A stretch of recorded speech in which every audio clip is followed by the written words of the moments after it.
All right, we are live. Welcome one, welcome all to the 2025-2026 NHL season preview that none of you asked for with Chris and Dan. You all liked our football preview so much, and we promised you a hockey preview. So here we are giving you a hockey preview just about 2.5 hours before the hockey season officially begins, when the Florida Panthers will raise their second straight Stanley Cup banner and begin their quest for a three-peat against the Chicago Blackhawks. That will open up the NHL season. Then we got a game between two of my favorite teams, the Pittsburgh Penguins and the New York Rangers. And then capping off the triple header is the late night West Coast game, Colorado Avalanche and the LA Kings. So it should be a pretty interesting season. A lot of early storylines going on. There's obviously the Panthers trying to three-peat, and many handful of other teams that are aspiring to take that away from them. And then on the other end, there's also a prize at the end of the tunnel for whoever, for the shitty teams in Gavin McKenna, who is now playing at Penn State. So Future Titan Gavin McKenna, you mean? Something like that, yeah, because we know that the league will probably rig it for you. Yeah. But where to begin? I guess the first question is: do you think the Florida Panthers can three-peat? No, I think the new salary cap rules are going to hurt them because they can't cheat like they usually do. Okay. Enlighten me on what the new salary cap rules are, because I'm actually not familiar. Are you not allowed to long-term IR people anymore? Right, you can't bring them back in the playoffs and have them start over again. Oh, they finally got rid of that. Yeah. Oh, great! I'm so glad they decided to do that now and not 3 years ago. Yeah. Or 4 years ago, should I say? Yeah, Vegas never would have been in the final without that rule. Yeah, well, I think Chicago started it in 2015, I think it was, when they won, because they had someone on the team that I forget who it was, but they Sharp, had someone. I think it was Patrick Sharp. Yeah, they long term. Yeah, they were kind of like a decent but middling regular season team, and then they long term IR'd him, brought him back for the playoffs, and they won the Stanley Cup. So they kind of started it, and then the Lightning kind of became the Kings of doing that. They did it back-to-back years with Nikita Kucherov, which fucked us over twice. And then the Golden Knights did it 2 years ago with who was there? Mark Stone. Yeah, with Mark Stone. That's right. So they finally put a stop to that. So that means that, chances are, so Alexander Barkov will actually miss the season. It won't be oh, it's April 20th and the playoffs are starting and he's magically healthy. Well, we all get a little healthier around April 20th, I'd say. Yeah. we sure do. But that's good to know. You could see how prepared I was that I didn't know that going into this, but yeah, good to know that they finally did something about it. And I wouldn't even said oh, you have to make it so basically you can activate them from IR, long-term IR in the playoffs, but you'd have to make some sort of cap corresponding move to be cap compliant. Yeah, you can't go over the cap anymore. Yeah, you can't be playing 18 million over the cap, or even $1 over the cap. Good. It's it's about time they did something about that, because I mean, credit, not discrediting the teams that did that because, if there's a loophole, why not take advantage of it? But yeah, that shit was ridiculous. Yeah.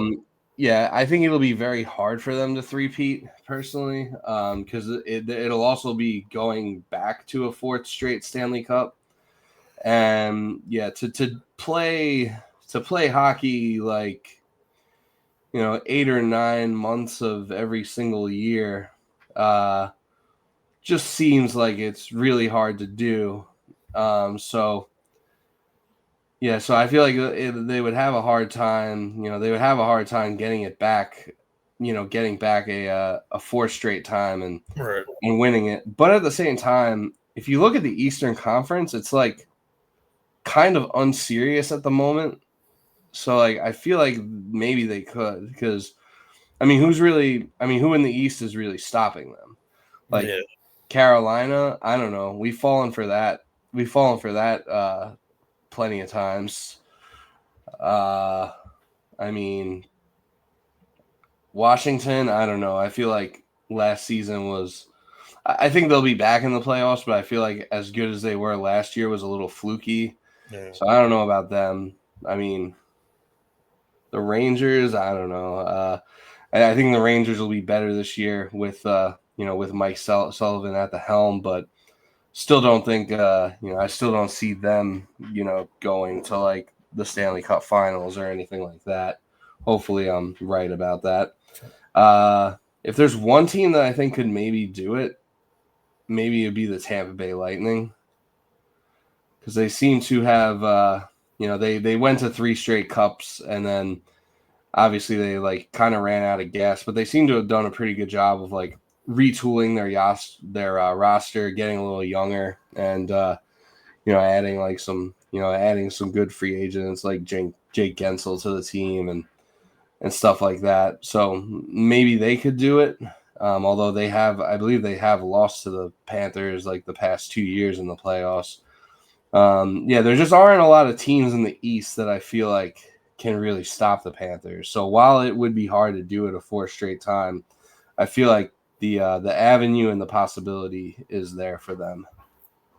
Yeah, I don't really see anybody coming out of the East except Tampa Bay. Oh, okay. Yeah, so we are in agreement then that that it's Tampa's conference to lose, basically. And then shifting over to the Western Conference, Connor McDavid just signed a 2-year extension with the Edmonton Oilers, which is kind of interesting, because usually when it's a player, especially like someone of Connor McDavid's caliber, usually they're signing like the max like 7 or 8-year deal for the maximum amount of money possible. I believe it's like a $12 million AAV. 12.5. Yeah, it's 25 total. 12.5. So is that the highest AAV like in the league? I would assume so. I'm not sure. I just know everybody's saying that this means they need to win now or he'll be leaving in 2 years. Yeah, that seems to be. Yeah, the writing does seem to be on the wall that, since he didn't commit to them super long term, that it's basically like, hey, like we got the next 3 years to do this, because this is the last year of his contract. Yeah, this is the last year of his current contract, and then the next 2 years, and then he'll be a UFA. And then he'd be a UFA going into the 28-29 season, I believe. Yeah. Yeah, so that would be so that's kind of their so that's pretty much their window. And I think for them it'll be pretty hard. I think it'll be pretty hard for them to get back to the Cup Finals for a 3rd straight year themselves, especially with like some of the teams in the West kind of revamping their rosters and kind of putting them over the top. It feels like every year, like the Avalanche and the Stars like have the rosters to do it and just kind of choke or fall short. Yeah. Aside from that one time Colorado won. But the Vegas Golden Knights were already a really good team, and they just added Mitch Marner to their team. So I don't know. To me, I feel like if anyone's gonna stop the Oilers from getting back to the Cup Finals, I feel like the Knights are probably the team to do it. Are there I think any Colorado is going to be good again. you think Colorado is good enough to win the West? Yeah. Yeah, I don't know what it is. Like every year, and they keep adding, to their team.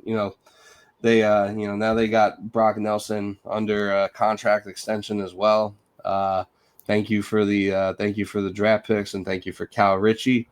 But I was a little surprised he stayed there. I thought he was going to go to like Minnesota or something like that. But yeah, every year they seem to be adding like pieces to their team, and it just seems like they kind of have an earlier and earlier exit in the playoffs every year since they won the cup. Like, I think like the past 2 years after that, they were bounced in the second round, and last year they were bounced in the first round. So yeah, but I mean, I think they have the I think they have the goal scoring to do it, and I think they have the defense too with Taves and McCarr and company, and Brent Burns. I feel like for them the biggest X factor, or the biggest question mark, I feel like, is their goaltending. Which, I mean, something you can always address throughout the season at the trade deadline. Goalies become available. They could always get Fleury out of retirement. Yeah, many are saying this. Now, as a Yankee fan, I've heard a lot of shit about like Derek Jeter's like retirement tour and his farewell tour and how that's like rubbed people the wrong way. But I think what Marc-Andre Fleury has done for like the past 3 years is kind of fucking ridiculous. I think it's cool they did the preseason game for him, the Penguins, and they gave him like his last, one more chance to play with the Penguins, play with Crosby, Letang, and Malkin, and all those guys, and finish his career where it started. And I thought that was like nice and all. And then they did the shootout at the end of the game just for shits and giggles. But yeah, if he like actually comes back and plays for a team this year, that would be kind of absurd. And I mean, I guess there's kind of like there's kind of a world where like the Penguins, I mean, don't the Penguins need like another goalie aside from Jari? Well, they do have this Russian prospect who's supposed to be like way better than Jari, but they're starting him in Wilkes-Barre. Yeah, but like isn't their backup currently hurt, or like who's their backup? Seelovs is their new backup, and he's starting tonight. Oh, okay. You think he'll start? Is Jari? Wait, so Jari's hurt, right? He's like starting on. No, I don't think he's hurt. I think he just sucks, and they don't want to play him. Oh, okay. So I guess Seelovs is kind of the goalie one then. Yeah. Interesting. Yeah, because looking at the Thursday night probables, it says that Jari is like the expected starter for that game. Yeah. So it was kind of a surprise they said that he's starting tonight. Yeah. Maybe they figure with Mike Sullivan, like he knows Jari too well, so you have to give him. Oh shit! It ain't hard to figure him out. Take shots at him and they go in. Yeah, I don't know. Maybe just anything to, I guess. Anything decent in the regular season usually. Yeah, anything to mix it up, I guess. Yeah, he made 2 All-Star teams, so he sucks in the playoffs for sure. But I mean, yeah, and he's not that bad. Yeah, in the regular season, I mean, you can get by with him. Yeah. Although I don't know if the Penguins are going to have like a good enough team for that this year.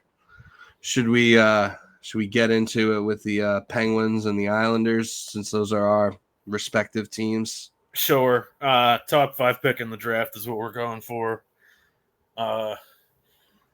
we've already made a couple questionable moves with keeping guys and sending them down to start the season.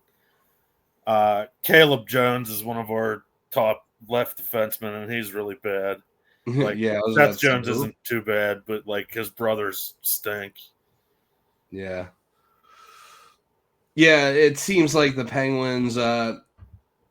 Now, let me ask you this: do you think that Gavin McKenna, like, remember, like when Mario Lemieux came out in what was it, 1984? Yeah.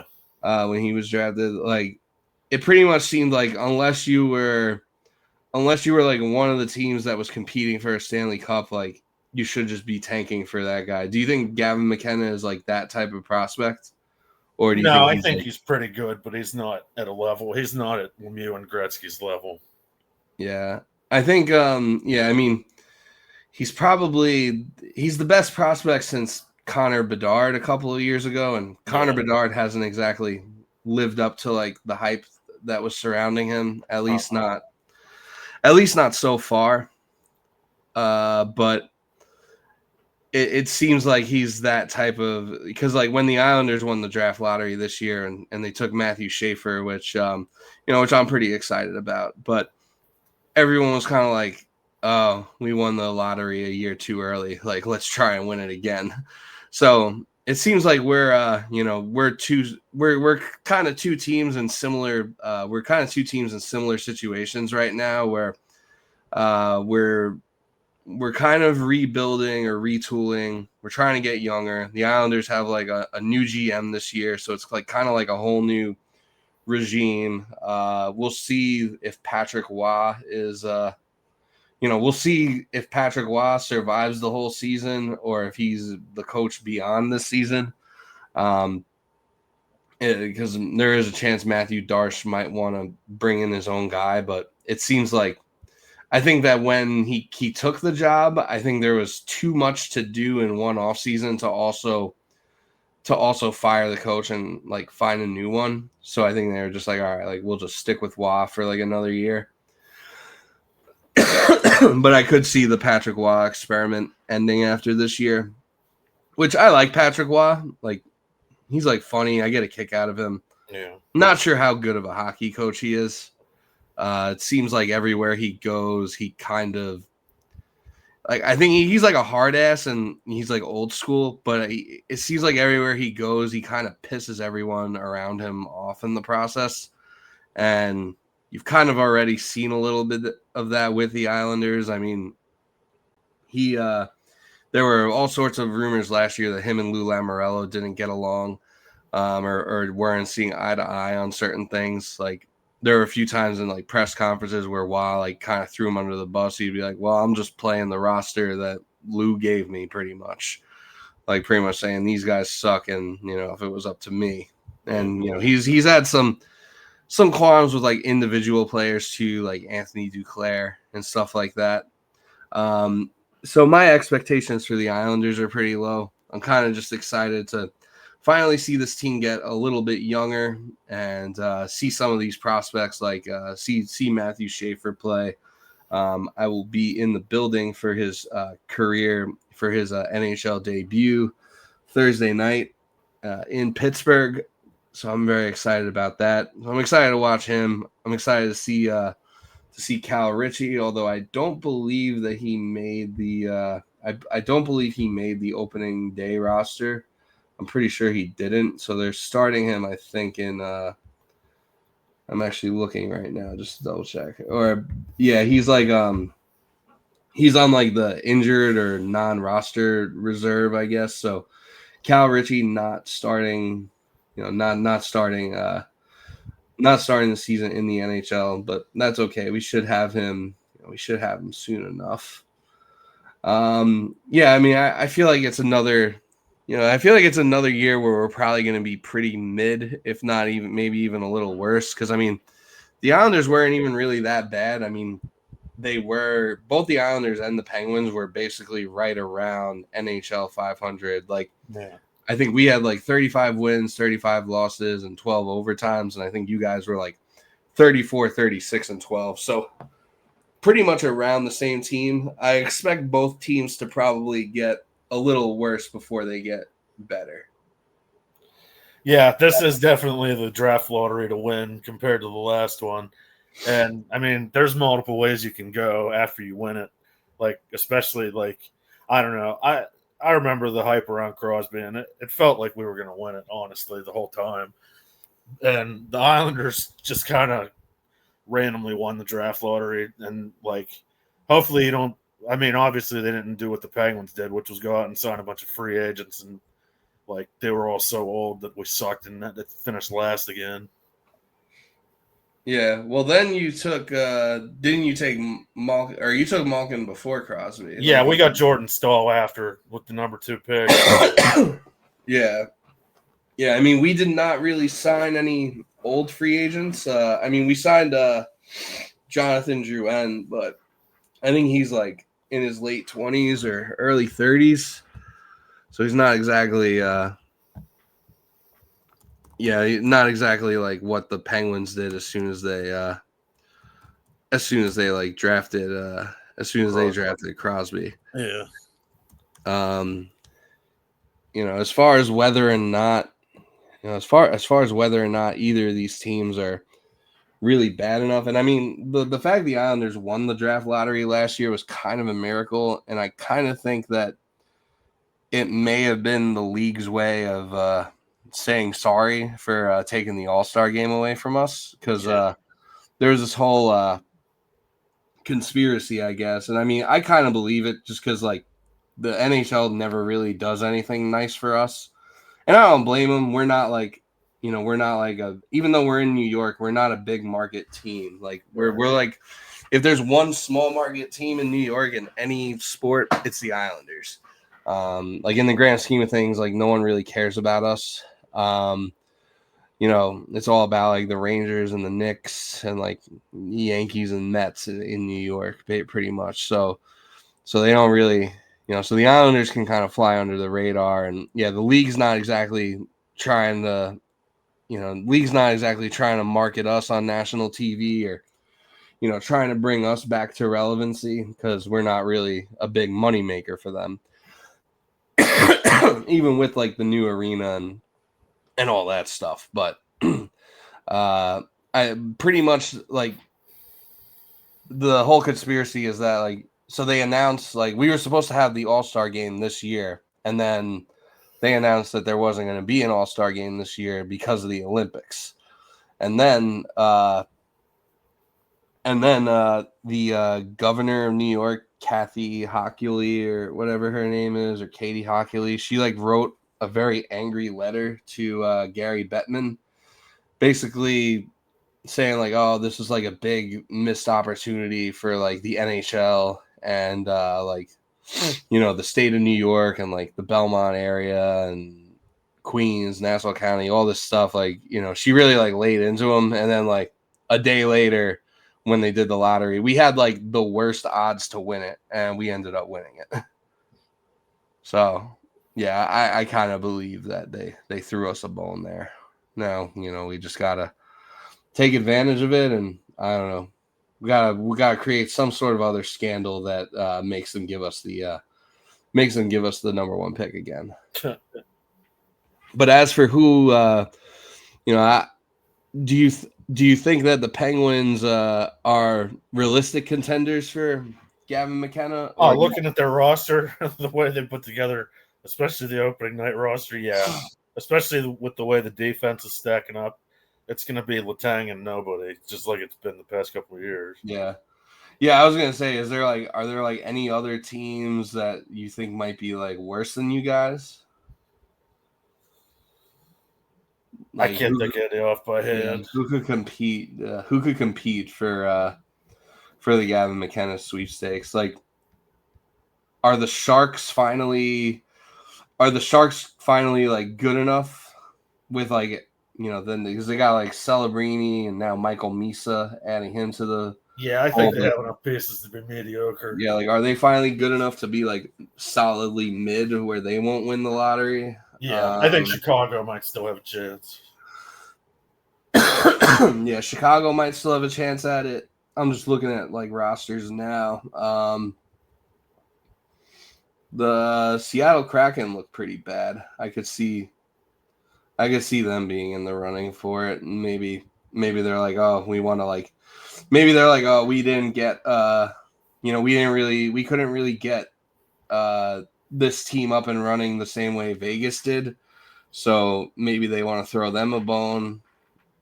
Who else looks really bad? St. Louis doesn't look too good, but I don't know. They might be just mid enough. The Utah Mammoth look pretty bad. I could see the Utah Mammoth being in the running for that as well. Yeah, I wouldn't be surprised. They do have nice jerseys, though. They do. I kind of liked it better when they were the Utah Hockey Club. Yeah.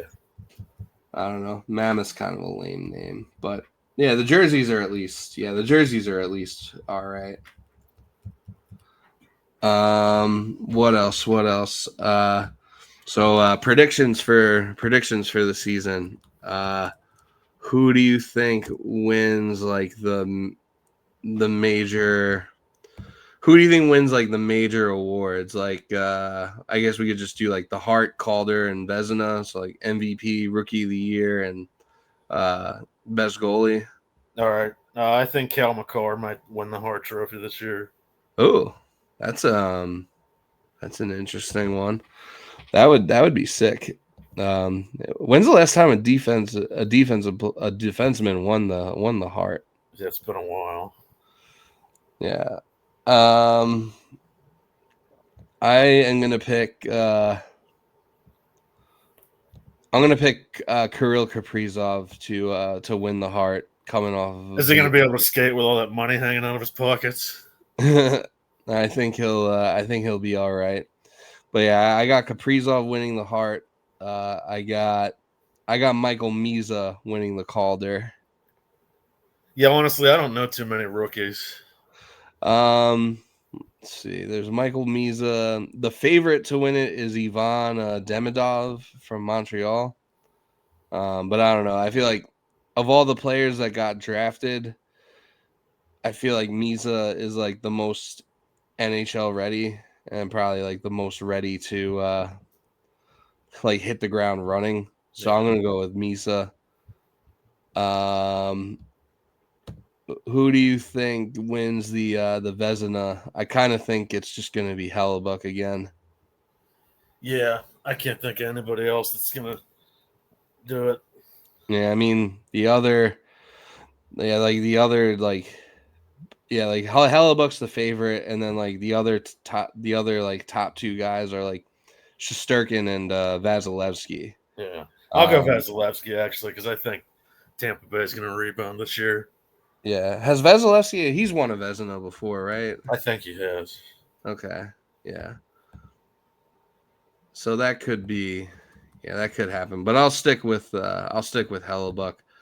And then who do you think are the Stanley Cup finalists, and who do you think wins it all? Let's say Tampa Bay, Colorado. I don't know if I have Colorado winning. Where? How many games? 5. Avs in 5. Yeah. All right. I'll go. I'll also go Tampa in the East, and I'll go Vegas in the West. And I'm gonna say Vegas in. I'll say Vegas in 6. And then last but not least, what's your prediction for? Since we're both Metro hockey fans, how many points do you think the Penguins finish with, and who do you think wins the Metro division? I'm going to say 50 and the Rangers. Okay. I'm going to say Carolina wins the Metro. So do you think the Penguins finish last place? Yeah. All right, I'm going to say, Carolina wins the Metro. I do agree that the Penguins probably finishing last in the Metro. I'm going to say the Penguins finish with 50 points. So what? Like, what are you thinking? Like 20 wins? And are you thinking like 20 wins and like Couple 10 overtime wins. 10 overtime losses. Yeah. Damn. Yeah, 50 is like pretty bad. Like I don't think that usually happens. Like It's I gonna feel be a like special year. so you're expecting like a historically bad season. Yeah. Okay.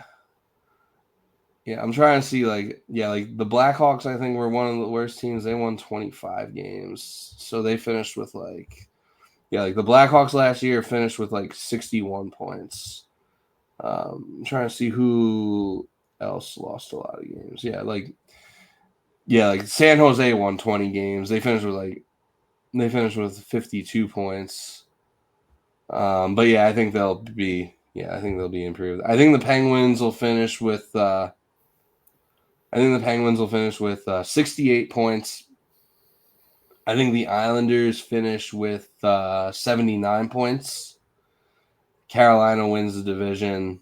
And yeah, Islanders probably missed the playoffs. They probably missed the playoffs by like 6 or 7 points, and they're probably eliminated in like the last week of the season again. Yeah, I can see that happening.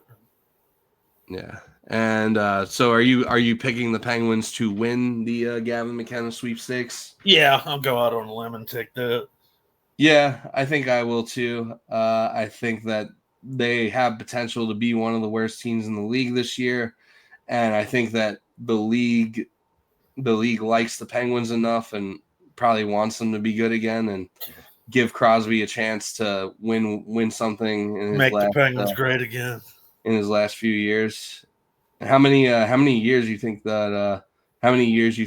Crosby has left? Well, his agent said he wants him to be the Tom Brady of hockey, so because Sky could be the limit. 10 more years. Yeah. I think he'll play like 4 or 5. Yeah, 5 years sounds. Yeah, 5 years sounds. Hopefully, he stays here to do it. I think he will. I don't see him going anywhere else. Yeah. I know there was like some trade rumors, but yeah, I just don't see it at all. What else? Forgot there's one other. Oh yeah. What is your prediction for Thursday night's game? I think the Islanders will win. Yeah, I think we win. I think we win 3-2 in overtime. I don't think it'll be nearly as entertaining as the Brent Johnson game. No, unfortunately not. Which is the background for this show. But the show is now over. Unless you have anything else you'd like to add. No, I'm just gonna say. Speaking of our football podcast, Puka Nacua is on pace to be the MVP still, right? I think I was right about that when he was setting records as the last I heard. So he's not like the favorite to win MVP, and I forget what the odds were, but he has kind of shot up the board. Like right now, Josh Allen's MVP favorite again, and Puka Nacua is like plus 10,000. I want to say he was like plus 20,000 when we did the show. Would have to check the tape on that. Right. So yeah, Puka Nacua, unfortunately, still a long shot to win MVP. They do think, I do think he is the favorite to win the Offensive Player of the Year award. He should be in good shape to win that, though. So good call on Puka Nacua, though. He is having a great year. He is definitely, I think, the best wide receiver in football right now. Yeah. I'll go out on a limb and say that. He's on pace for 2,000 receiving yards to become the first 2,000-yard receiver in NFL history. So, yeah, let's go Islanders. Hopefully the Penguins win just enough games this year to miss out on McKenna. And we'll see you for whatever podcast we decide to do next. Peace. Later.